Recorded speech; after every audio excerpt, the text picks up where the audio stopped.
Sentire Media. Hello, you. You're listening to A History of Italy.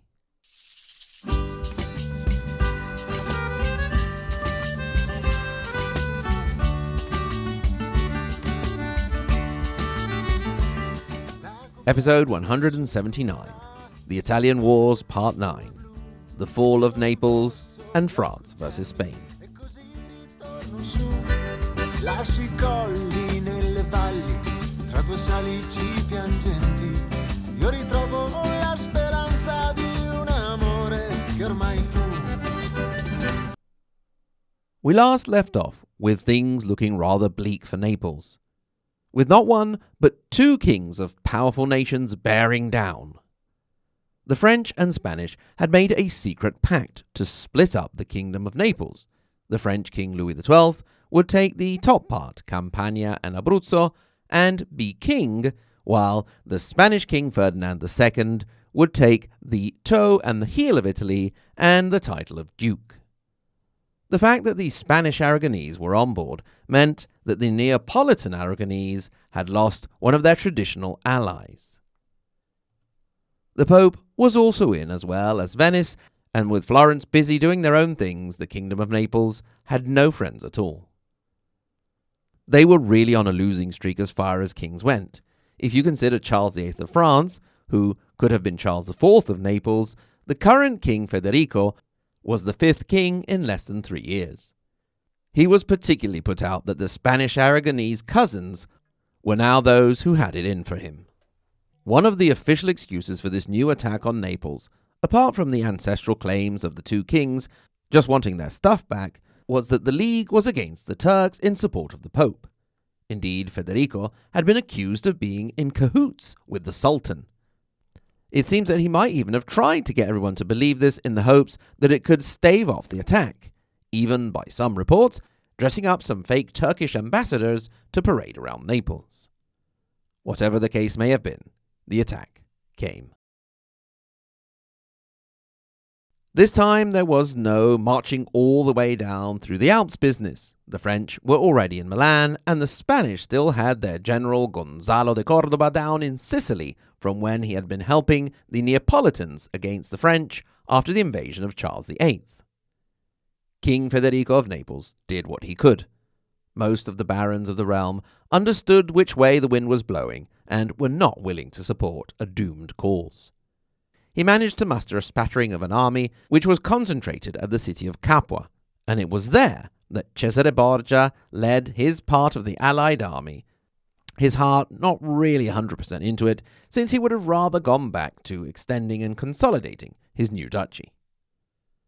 Let us now zoom into Capua for a moment, flying over the shoulder of Cesare Borgia as he sets out his troops for the siege. Inside the city was a man who had already met Cesare Borgia, one Ettore Fieramosca, a young knight from Capua. Now this story is one of a love triangle of refusal and possible murder.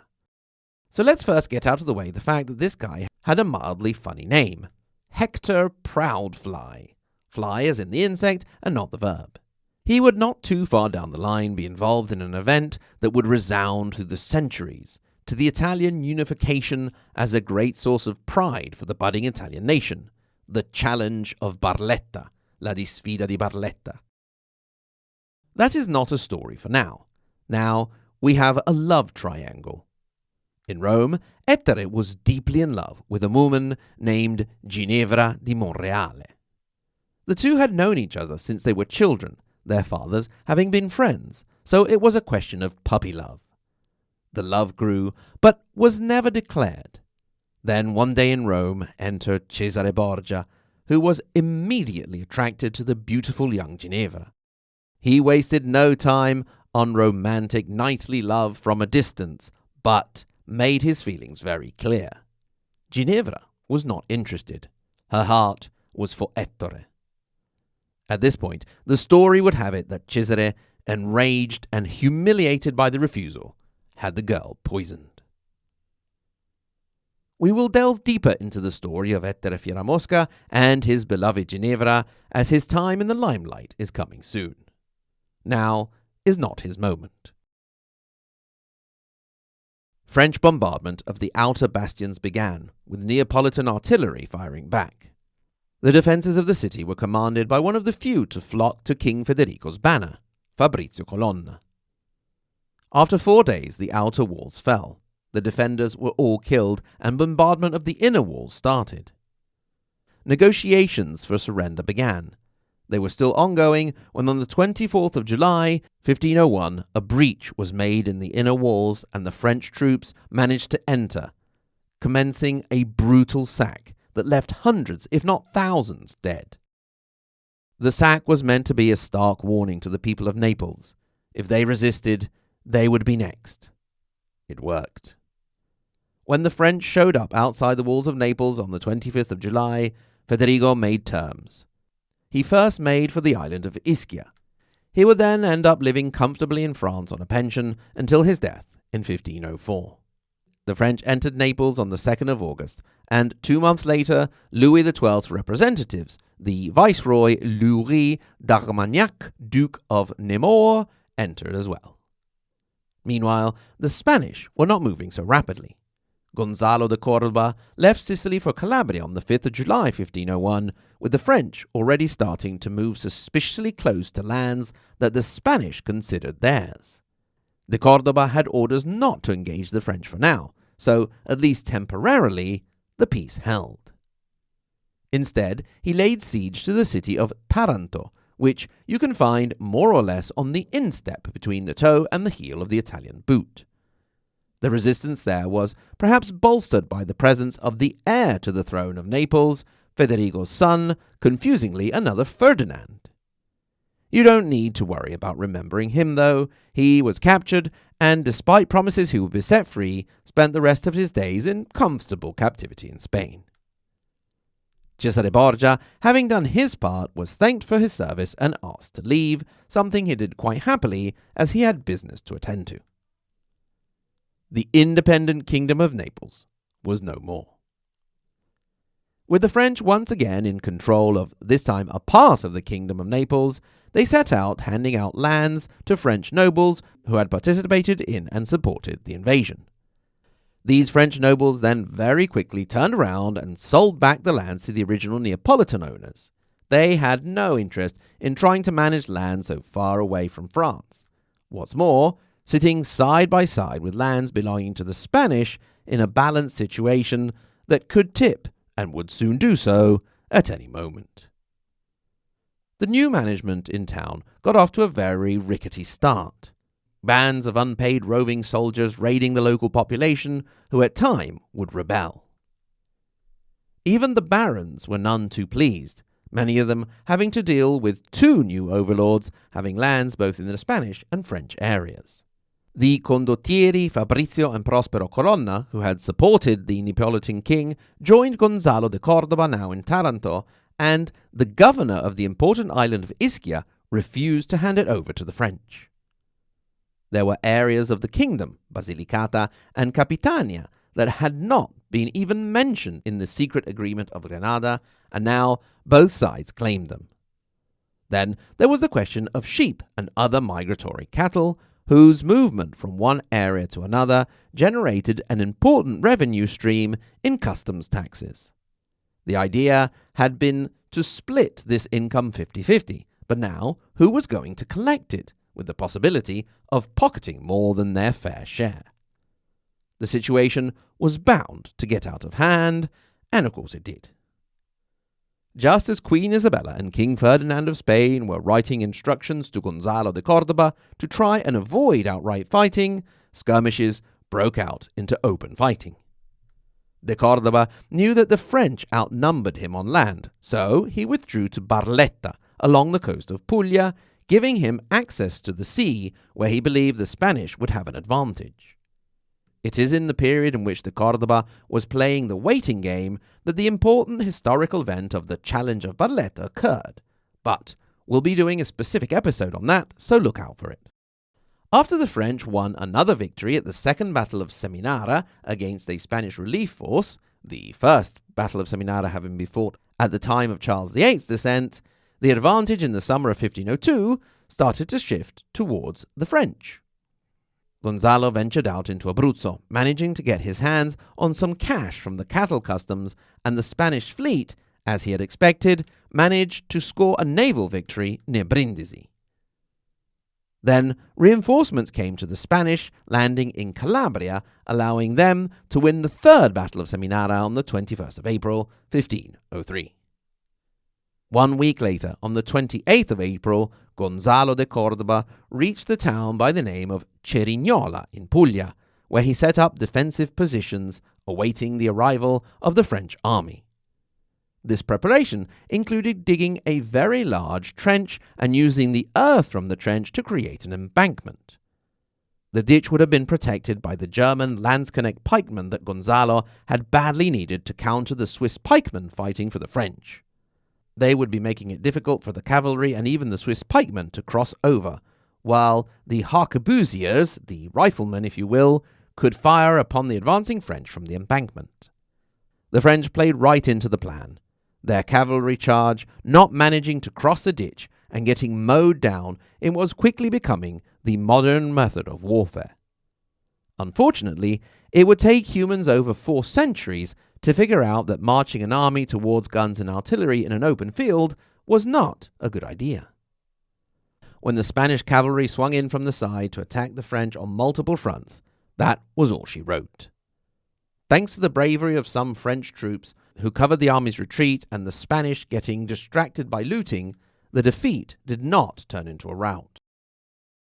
Nevertheless, it put de Cordoba at a huge advantage in southern Italy, and by the 16th of May he was entering Naples. The French kept the 2 city fortresses of Castelnuovo and Castel dell'Ovo for a while longer, but within 2 months both had fallen. Incidentally, if you are travelling to Naples, I have a voice map tour that actually takes you from Castelnuovo down along the seaside to Castel dell'Ovo. The French also abandoned Anversa and Capua, keeping only Gaeta. King Louis of France was not a happy bunny. He sent reinforcements to defend Gaeta by sea and mustered a land army with contributions from Ferrara, Bologna, and Florence. When the army reached Rome, they were bolstered by a Venetian contingent. The army was then delayed in Rome due to a pretty big event, the death of Pope Alexander VI, Rodrigo Borgia. As we will see, this spelled the beginning of the end for his son, Cesare.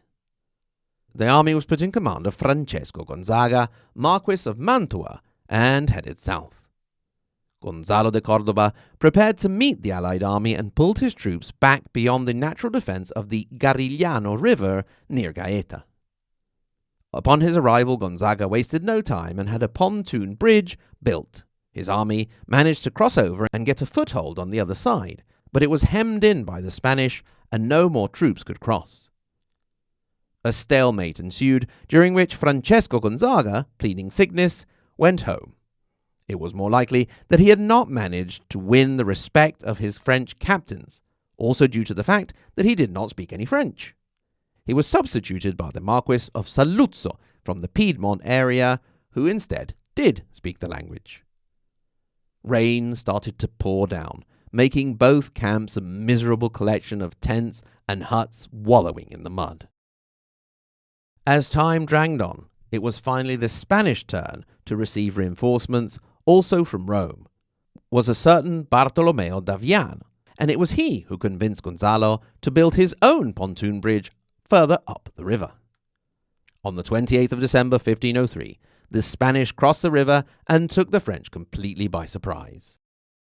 The Spanish then followed the defeated French all the way to Gaeta, which surrendered on the 2nd of January, 1504. The French troops were allowed to leave with their lives and little else. Those who could afford it went home by sea. The infantry were forced to walk, more often than not succumbing to the vengeance of the local civilians or to cold and hunger. The Spanish were under direct control of Naples and would be for another 230 years. Thank you very much for listening, and stay tuned for the sketch after the credits. A History of Italy podcast is a Sentire Media production, created and hosted by me, Mike Corradi, and produced by my wonderful Patreon supporters, whom I would like to thank, starting with the second half of the Marguerite Hack and Galileo Galilei level, and they are Il Valentino, who is on scene at the moment, Jacob L., Jeff M., Jeffrey W., John W., Jordan C., Joshua G., Julia G., Justin E., Kyle D., Lauren H., Old John in Milwaukee, too bad for those Brewers, but we made it to the playoffs, Orlando D., Kevin, Linus, Mark P., Marianne D., Marxist-Leninist Sicilian, Mela, and Michus Porcius. And, of course, we cannot forget the tippy-top Maria Montessori and Dante Alighieri level, Lisa K., Andrew M., Peter W., David L., David C., J.W., Sen, David A., Karen D., Helenka, Kaiser Bosch, Bridget, Dallas, and Joseph. Thank you, one and all. If, like them, you would like to have access to extra content and ad-free episodes, you can go to ahistoryofitaly.com, go to the support page, and click on the Patreon button to become a Patreon supporter today. Incidentally, Patreon supporters, there's something happening in Patreon with the billing. I'm not sure exactly what. If you have any issues or problems, please get in touch. If you would like to get in touch for any other reason, please do so. hello@ahistoryofitaly.com is our email. Then, of course, you can look us up on Twitter, Facebook, and on Instagram. Once again, thank you very, very much for listening. And until next time, arrivederci.